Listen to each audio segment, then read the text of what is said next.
Please make a donation to the Heroes at Home, Cancer Sucks, as well as the Making Strides Charities. 3 awesome charities that do a world of good for our men and women in the military and those suffering from cancer. And they're awesome cops, military personnel, and emergency responders. Please stay safe. You're always in our hearts.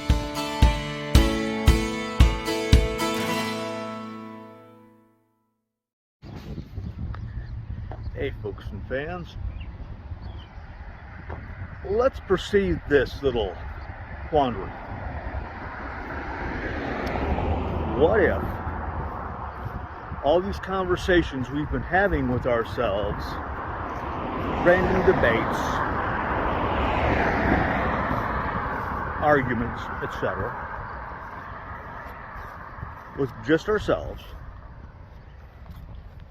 is due to the multiverse? What if all these arguments and debates that we're having is what an alternate version of ourselves is going through?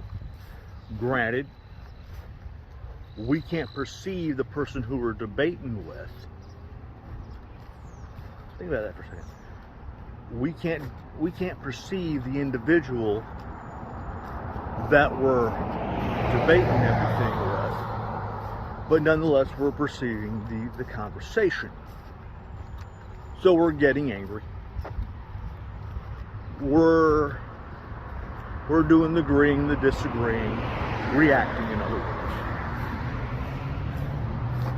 throughout all the conversation, no matter what it is. It was just something, this is just going to be a real quick one because I can't think of any other way of adding to it, but it's just a strange notion that came to mind several months ago. So the next time you're having a debate with yourself, an argument with yourself, take a pause and think, I wonder which one of my multiverse versions of myself I am having this with.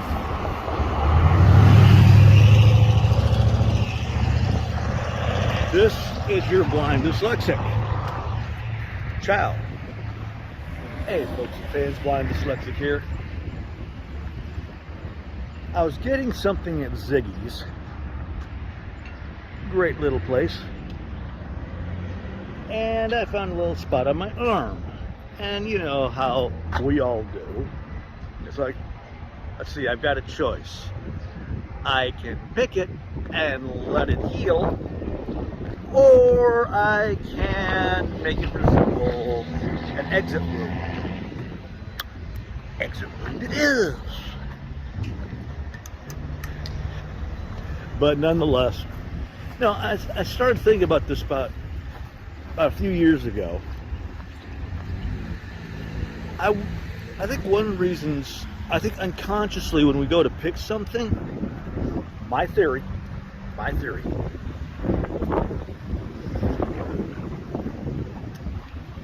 think in some regards, when we go to pick something that we find on our bodies, whether it's a scab or something, I believe we think that if we pick it, we'll remove it like a price tag. Some little thing like that.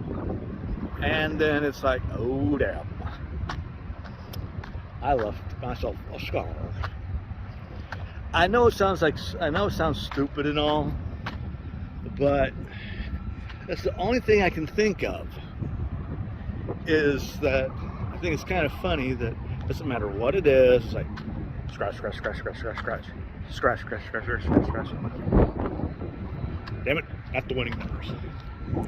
Just a little quickie thing that happened to cross my mind while I was sitting there waiting for my little sausage waffle and citrus starburst thing.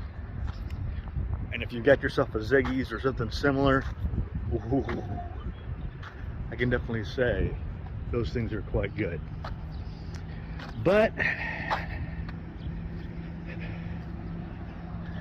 I just want to drop off this quickie here.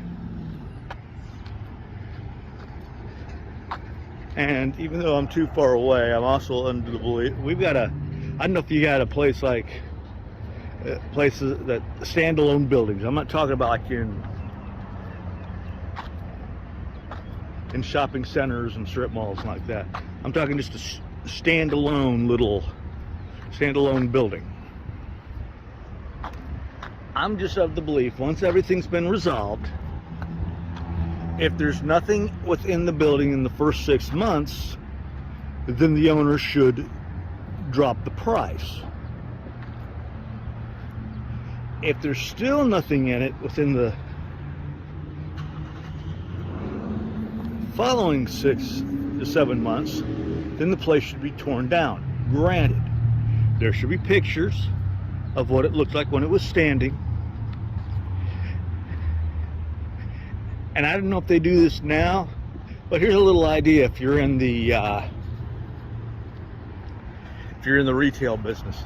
Get a drone, fly it through the location, whether this whole notion of tearing it down or not is what you'll do. But what I was thinking is you take a drone, fly it through the building, making a little VR tour. That way you add to the coolness of trying to find a house or a business location. So look, you got practically 2 for the price of 1 this time around.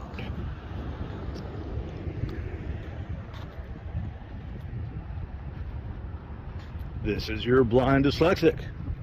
Ciao. Hey folks and fans, your blind dyslexic. What if Deja Vue is a product of the multiverse? What if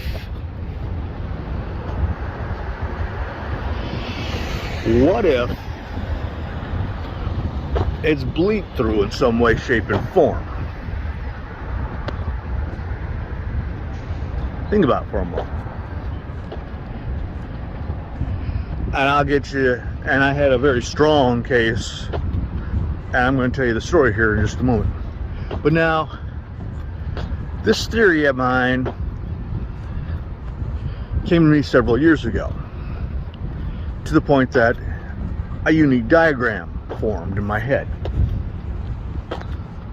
And that is, picture a plate, a spinning plate. It can be of any shape, but on it is a single house. And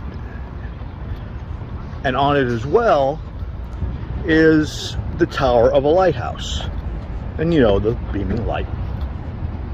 And due to perception, it's undetermined who was in the center.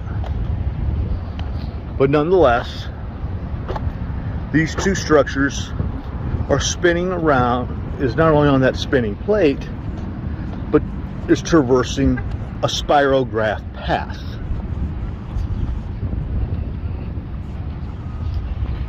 About this plate. So randomly, the house and the lighthouse beam interconnect, intersects. So what if, doesn't matter how much of the beam hits the house, doesn't matter how much the house falls within the beam itself, but what if every time that light and the beam from the light strikes the house, that's deja vu? That's how much of a bleed through there is. Well, back during Into Darkness, I was debating whether I was going to go after work because I was going to get off early enough to see it, or the next day since I was off. That previous night, damn, I mean, it was like I did all this stuff before. You get to work, a playful argument between two buddies, like I was witnessing again. A manager comes in inquiring why the patio is unlocked and needs somebody to confess who left it open and go take care of it.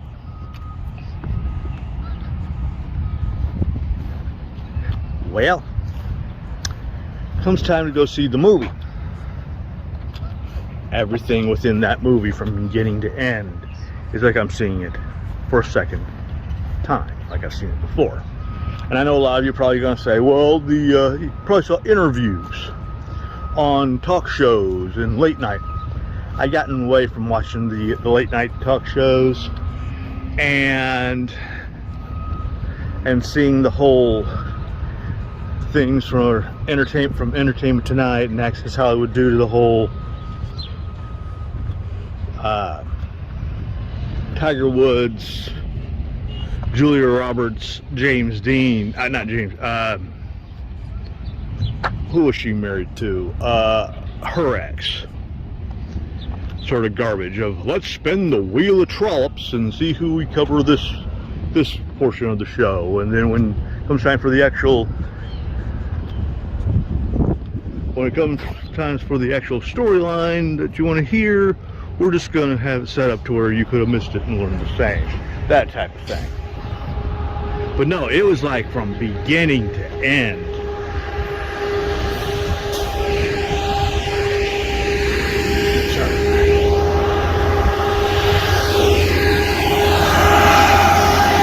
It was like from beginning to end. I was seeing this movie again, even though it's the first time. Plus, it was an incident at Hooters where a drink got spilled, and me running into one of the, at the time, other bar attendants from Twin Peaks. But nonetheless, just something to ponder. I'm your blind dyslexic. Ciao. Hey folks and fans, your blind dyslexic here. But a few years ago, a notion came to mind. Basically, I think I did a video on it. I know I posted to the social sphere maybe a couple or so times.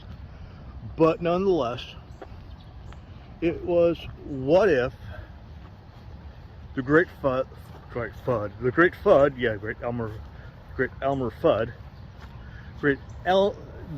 Flood coincided with the sinking of Atlantis. It's been proven when masses of land pretty much fall into the ocean or fall into water, it causes a tsunami of some sort. And I'm not saying this is 100%, but let's also keep in mind that the amount of time has surpassed since the time of Atlantis. People keep thinking that, well, we'll find it. Look how much dirt and that has built up. But nonetheless, just ponder that for a moment. That we have the legend of Atlantis, we have its destruction. Even though it's probably not the entire island, it's still enough to cause a great flood, or a flood in general. The second notion, I know it sounded like I did a quickie there, but the other thing, what if Methuselah suffered from, I think it's called progeria, the ailment that causes you to appear older than you are. I know in some respects the whole notion of Methuselah is supposed to indicate that he lived a long time and all, but still, what if that was the case? And of course, they probably had the same exact ailments that we had back then as well, but they were called something else. Look, I believe it's called werewolfism or something, where you're covered and you pretty much have an excess of hair growth. Plus, on top of that, look at the ailment that causes people to be sensitive to sunlight in some degree. That could have been an indication of being either a witch or a vampire back in the past.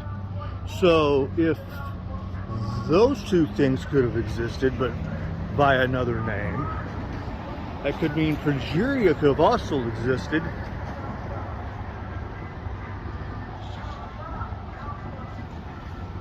Progeria could have also existed,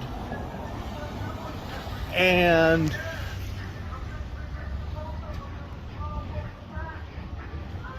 that's a possible reason why he appeared older than he probably really was. Finally, the last little thing that popped in my head. This I saw on one of those ancient mystery shows years ago. I think they even tried to reenact it, or the reenactment of some sort. What if